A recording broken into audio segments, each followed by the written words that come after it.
J'ai galéré pendant des années, pour ne pas dire des siècles, pour avoir un ventre plat. J'avais toujours le ventre hyper gonflé, ce petit boudin là, vous savez, en bas du ventre, et ça me rendait folle. Je faisais vraiment tout ce qu'il fallait pour pouvoir avoir un ventre plat, et pour autant, il ne se passait absolument rien. Je voyais toutes ces filles sur Instagram, hyper fit girl, avec le ventre hyper sec, limite un six-pack, et moi, je travaillais comme une malade à la salle. J'avais l'impression de manger ce qu'il fallait, de faire ce qu'il fallait, et pour autant, il se passait absolument rien. Mais heureusement, tout ça, c'est derrière moi.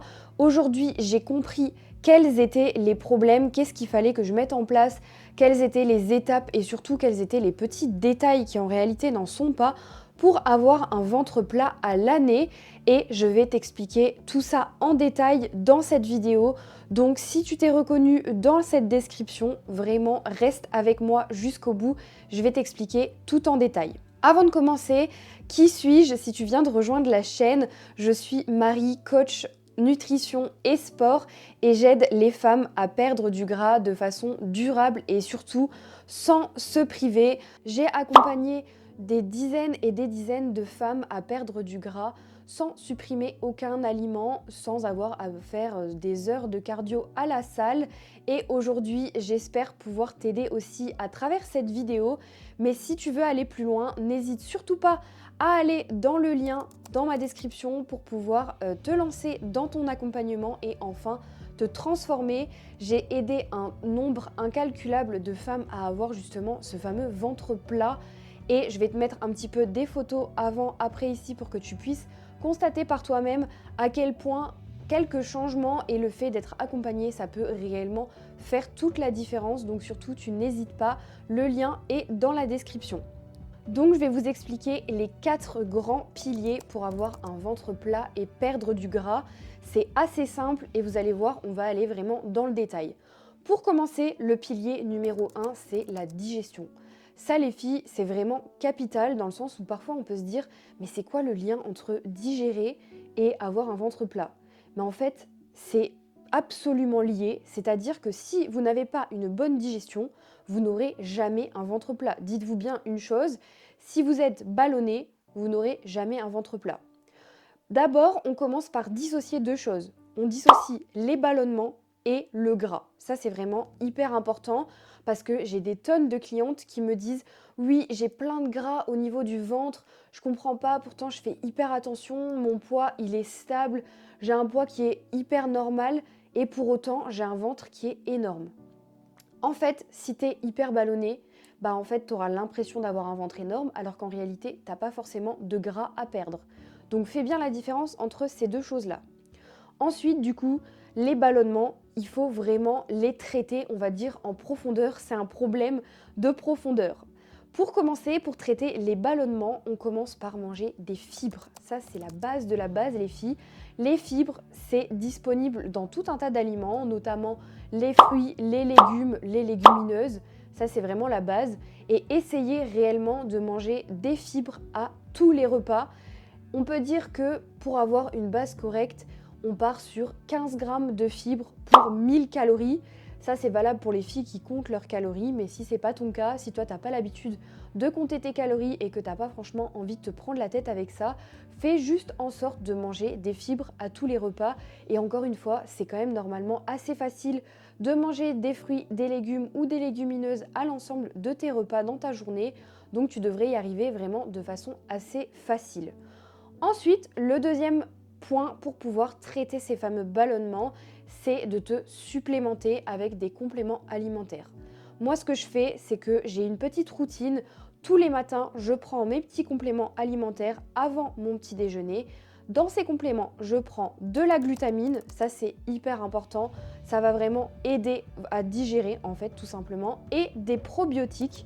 Je prends ça ensemble le matin, 30 minutes avant le petit déjeuner. C'est important de laisser en fait 30 minutes entre le moment où vous prenez les compléments et le petit déjeuner pour laisser justement à votre corps le temps d'absorber les compléments alimentaires avant de commencer à manger. D'ailleurs, si vous me suivez, vous savez que je suis en partenariat avec Cure Pour mes compléments alimentaires, c'est des compléments qui sont fabriqués en France, qui sont 100% made in France. C'est une super bonne qualité. Moi, je leur fais confiance à 200%. Et en plus, ils vendent un pack, je vous mettrai peut-être la petite info ici, un petit pack digestion dans lequel vous avez, je crois, des probiotiques, de la glutamine et encore un autre complément. Je me demande si c'est pas du chardon. Et ce pack est vraiment tip top si vous voulez reprendre en main réellement votre digestion et éliminer de façon permanente. Je vous mets le petit code juste ici sur l'écran, c'est Marie5328 je crois, et vous avez moins 20% sur l'ensemble du site internet. Ça va hyper vite pour recevoir les produits, livraison je crois qu'en 3 jours ou 4 jours, quelque chose comme ça. Et surtout, c'est des produits vraiment de qualité, donc les filles, n'hésitez surtout pas pour reprendre une bonne routine anti-ballonnement. Ensuite, autre point par rapport à la digestion, c'est les intolérances alimentaires. On a tendance à mettre ça un petit peu à toutes les sauces, à vous dire ok, moi j'ai des ballonnements, c'est à cause des intolérances au lactose, c'est à cause des intolérances au gluten, etc., etc. Avant de partir du principe que vous avez des intolérances, commencez déjà par faire les tests qui correspondent pour savoir si réellement le problème vient de là ou pas. Vous pouvez faire des prises de sang, je pense, pour les intolérances au gluten. C'est ce que moi j'ai fait personnellement et ça m'a donné un résultat immédiat après la prise de sang. Je peux vous assurer que depuis que j'ai supprimé le gluten de mon alimentation, comme par hasard, j'ai plus de ballonnement, en plus évidemment de toutes les autres infos que je viens de vous donner à côté. Mais ça déjà, c'est une première base pour pouvoir voir si vous avez effectivement des intolérances alimentaires. Au-delà de ça, il y a aussi le fait de faire attention à votre alimentation.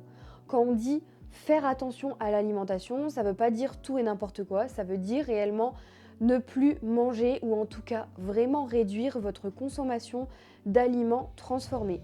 En fait, les aliments transformés, ils contiennent tout un tas de produits chimiques.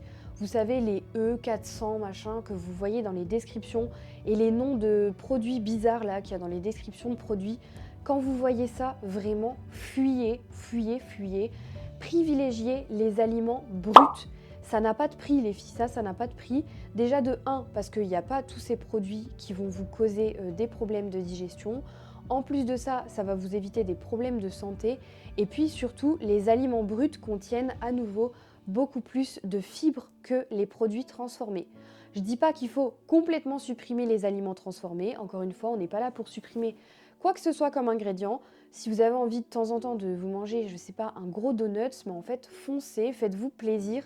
Mais partez du principe que ça doit être vraiment des aliments qui sont dans votre consommation vraiment de temps en temps et pas au quotidien.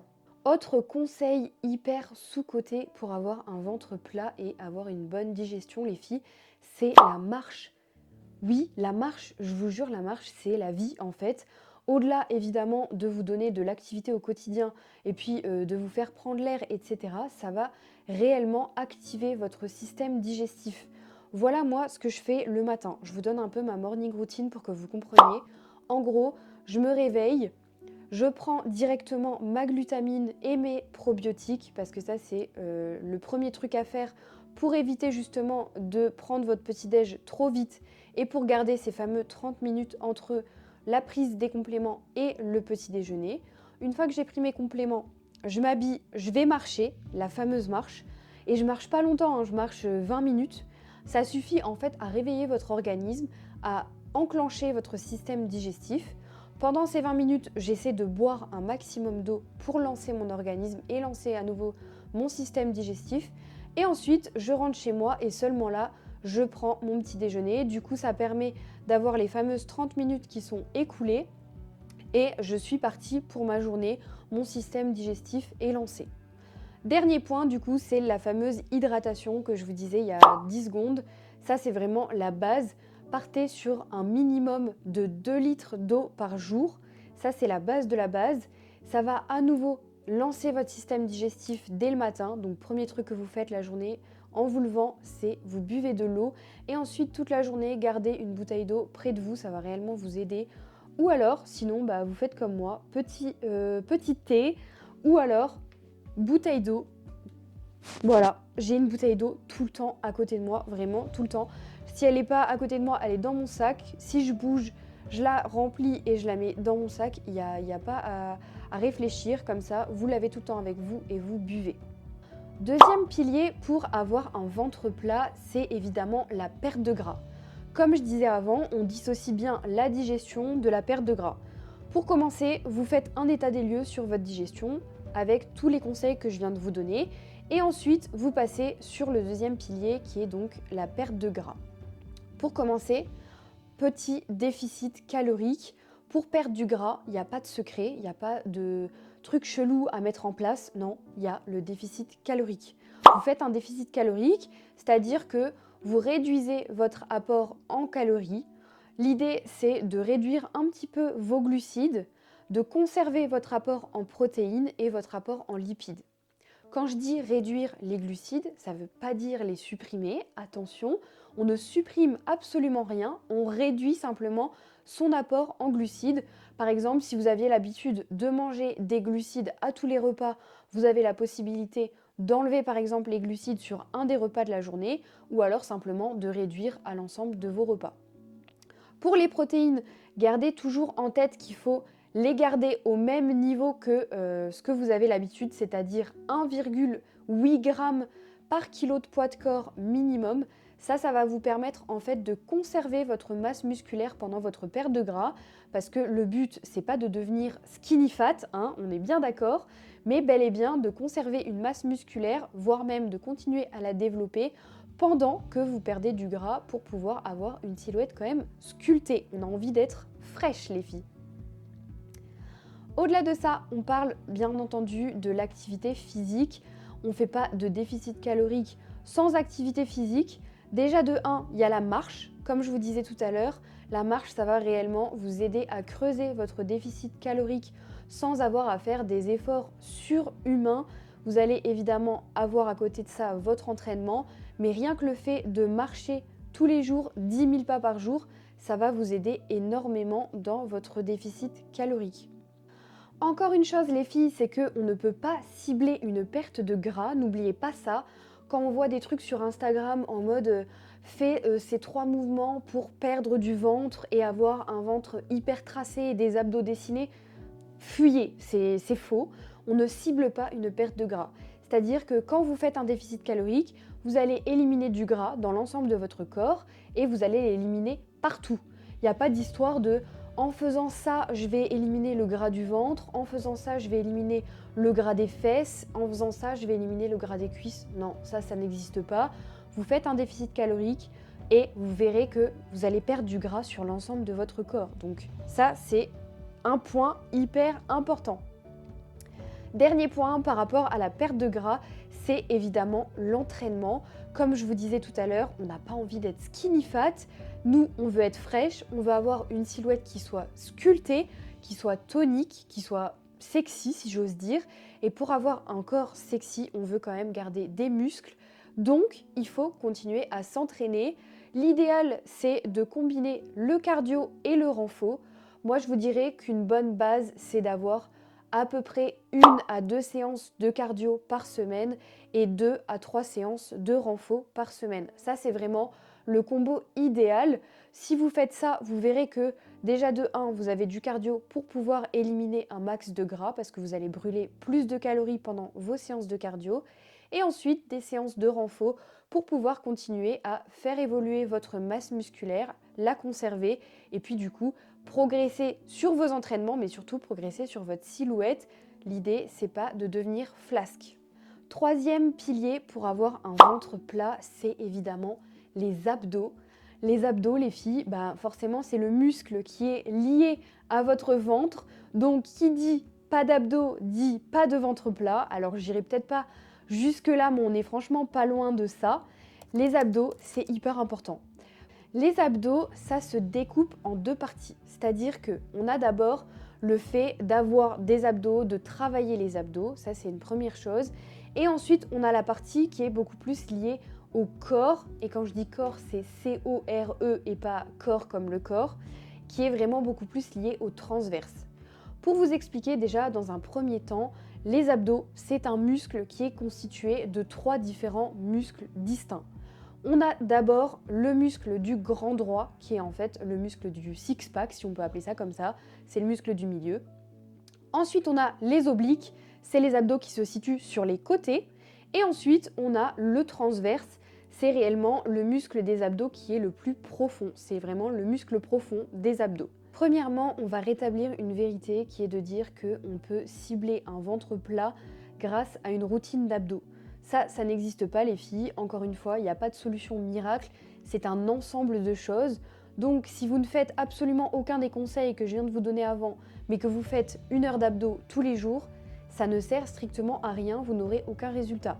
À part avoir des méga courbatures aux abdos, vous n'aurez rien de plus. Donc, pour pouvoir avoir des abdos, vous commencez par appliquer tout ce que je viens de dire avant, et en plus de ça, vous ajoutez une petite routine d'abdos à votre routine sportive de façon hebdomadaire. En gros, l'idée, c'est de faire des abdos, par exemple, 1 ou 2 fois par semaine, ça suffit. L'idée, c'est pas de faire des abdos 1 heure par jour, tous les jours, c'est absolument inutile.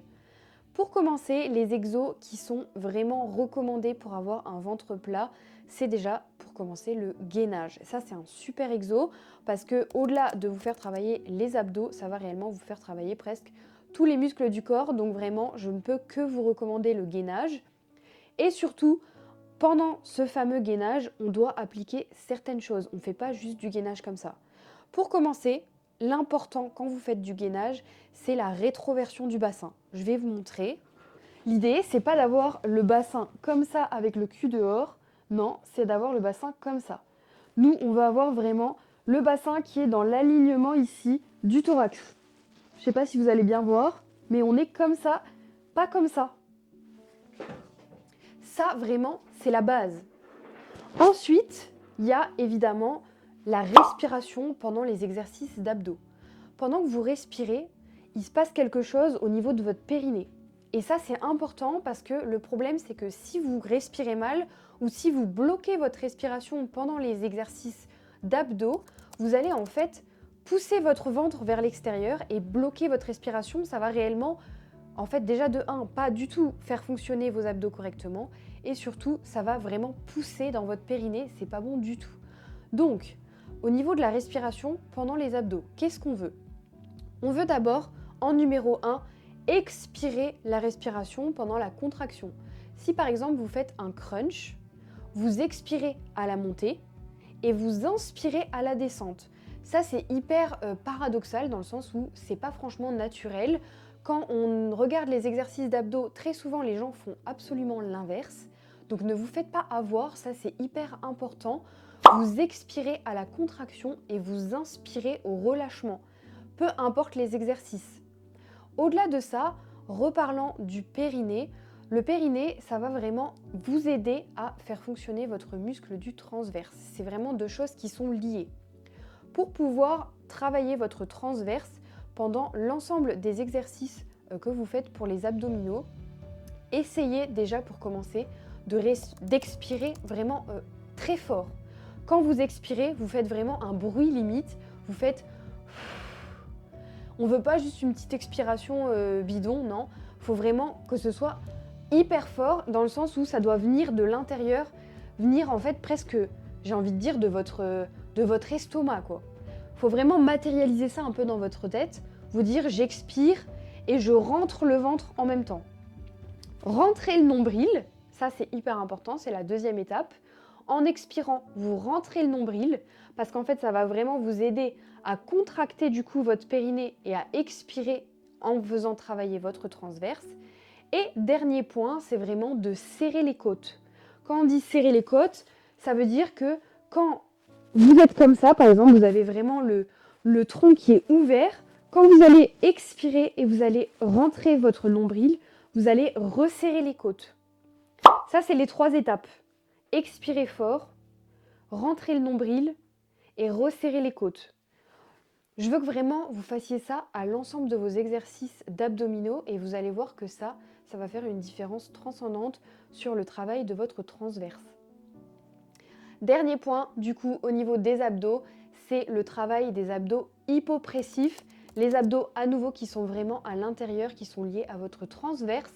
Et le meilleur exercice pour travailler ces abdominaux-là, c'est réellement le stomach vacuum. On en parle dans tous les sens, à tort et à travers, mais je vous jure que cet exercice, il est incroyable. Ça, c'est pareil, ça peut être tout à fait ajouté à votre morning routine et d'ailleurs, je vous le conseille à 200% parce que ça peut se faire hyper facilement, ça prend 5 minutes. Vous faites ça le matin en prenant, je sais pas, votre café par exemple. Bon, évidemment, faites pas ça pendant que vous mangez parce qu'il faut que l'estomac soit vide, sinon vous allez avoir envie de vomir. Mais faites ça par exemple pendant que vous préparez votre petit-déj. Vous mettez, je sais pas, votre porridge au micro-ondes, 3 minutes. Pendant les 3 minutes, vous faites votre stomach vacuum, c'est hyper facile et à nouveau, ça fait travailler les abdos hypopressifs. Voilà les filles, c'est tout pour cette vidéo. J'espère que ces petits conseils vous auront plu. Dites-moi en petit commentaire si vous voulez que je vous fasse peut-être un tuto par exemple pour le stomach vacuum ou plutôt une vidéo avec l'ensemble des exercices que je mettrai dans ma routine pour pouvoir avoir un ventre plat grâce à des abdos. Ça peut être aussi une idée. Dites-moi un petit peu en commentaire ce que vous préféreriez dans la prochaine vidéo. Et puis surtout, n'hésitez pas à vous abonner. N'oubliez pas de laisser un petit pouce en l'air, ça me fera toujours plaisir. Et puis je vous fais des gros bisous.